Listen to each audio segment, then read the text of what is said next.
Colombia has now seemingly bent the knee to Donald Trump and his anti-Semitism charges, and expelled dozens of students with multi-year suspensions and expulsions for, taking over the library, occupying, having largely disruptive behavior.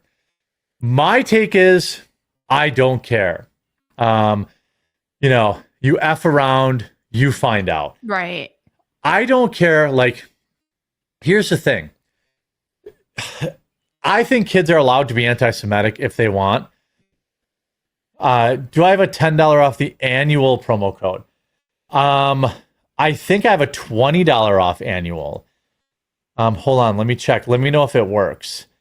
Let's see. Oh, also Chris made an announcement.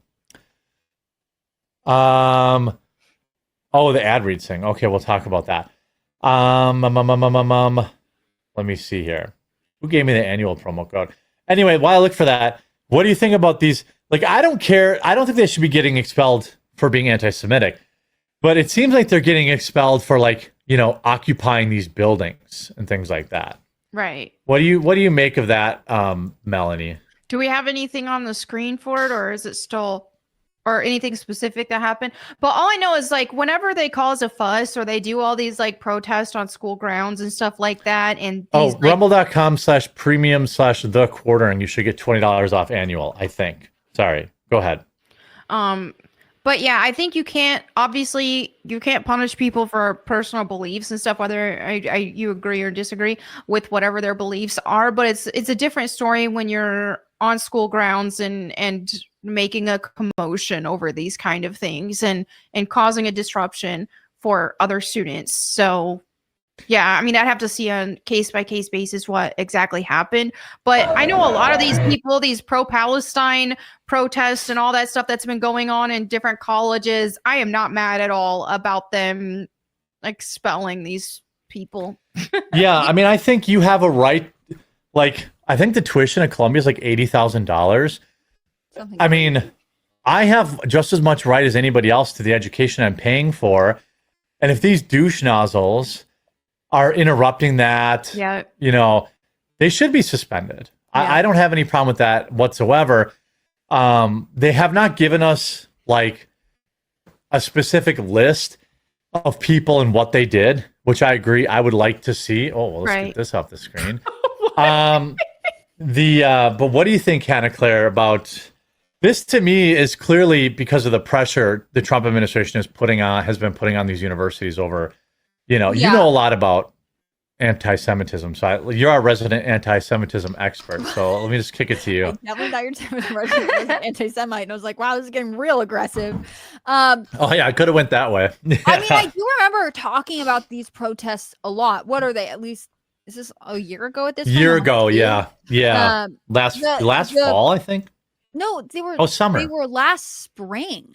So you're right, May 7th, almost a year and a half ago. What I think is sort of what I find interesting is the fact that if the Trump administration hadn't continued their campaign, probably a lot of this would have fallen by the wayside. But the protests themselves, which were really intense, basically before a lot of these schools went on graduation in 2024, died down for the summer. And then there was an effort to bring them back in the fall. It just didn't have the same fervor. I fundamentally think you should have a right to protest. I think that's part of the free speech, but I don't think that means Columbia has to tolerate the protest. I don't think it means the people of New York or the other students there have to be like, oh, they're protesting, so we just have to let them be. They get to take over the building now. They get to have an encampment on whatever lawn. I think that the disciplining of the students kind of will do nothing. However, I think that Columbia will continue to antagonize or upset people who think that the students who are protesting pro-Palestine were right. I think that it won't satiate people who feel as though schools have a problem with anti-Semitism. And so it's like, good because I guess there's follow through because people who were disruptive and did these things are facing consequences. On the other hand, I think it just continues to boil tensions in these situations. I wish, obviously, that the Trump administration would also launch a campaign against, dealing with schools that pressure conservative students to behave a certain way or who censor speech based on that type of thing.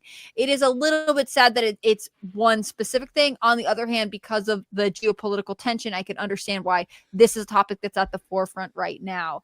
I think what's interesting about the college system in general is that Ivy Leagues continue to be interesting because of the brand recognition. Like, even though probably if you ask their Office of Student Housing or Office of Student whatever matriculation to produce something, Columbia probably does not have better job placement rates than any other university. They probably have about the same number of students who are going into insane amounts of debt, but you're paying for the cachet of having gone to Columbia. And maybe that does come with some access to, alumni or whatever, but it's paying to be at the chance of becoming elite or to have the brand. And generally, I think that Americans are kind of sick of that. Yeah. And so they will look at this and be like, great, let the students protest, let you deal with the fallout, let you deal with the federal government. You guys are so far removed from my everyday life that I have no sympathy for you. Well, I think that, it's twofold. Someone in chat said they're not a state university. That doesn't matter. They rely on massive federal funding. Yeah, they get massive federal funds. And if they want to allow it and give up their federal funds, I'm fine with that. Because as a private business, they can do whatever they want. Let's look at Hillsdale College. You don't need to take federal money to be a successful institution.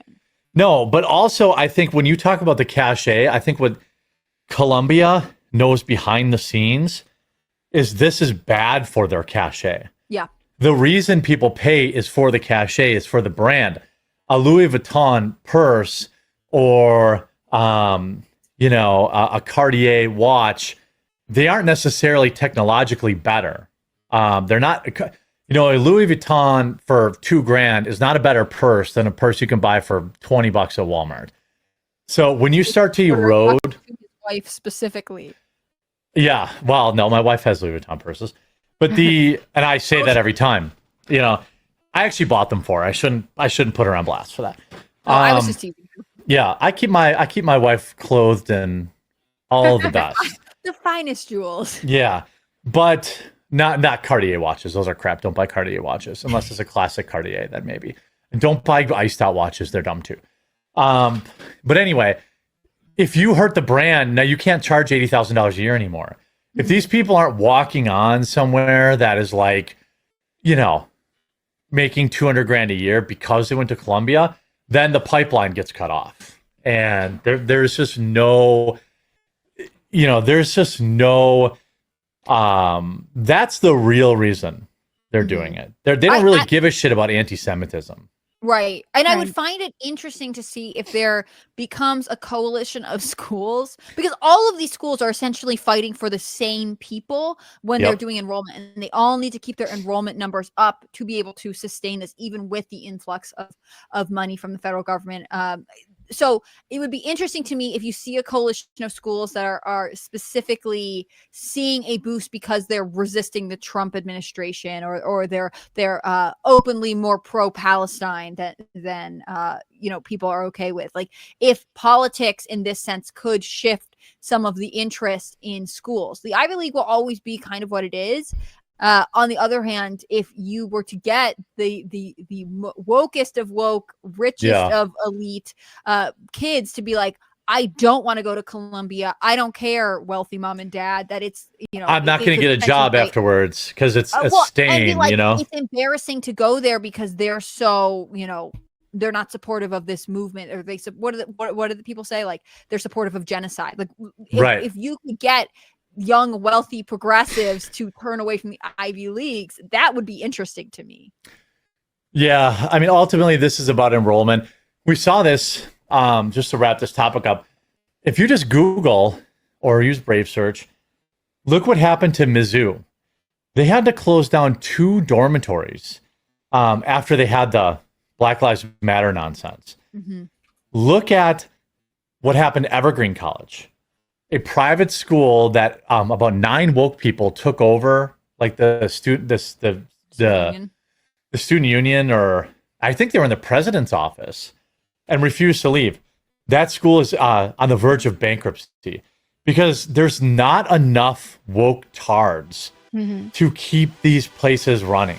That's the long and the short of it, and they know it.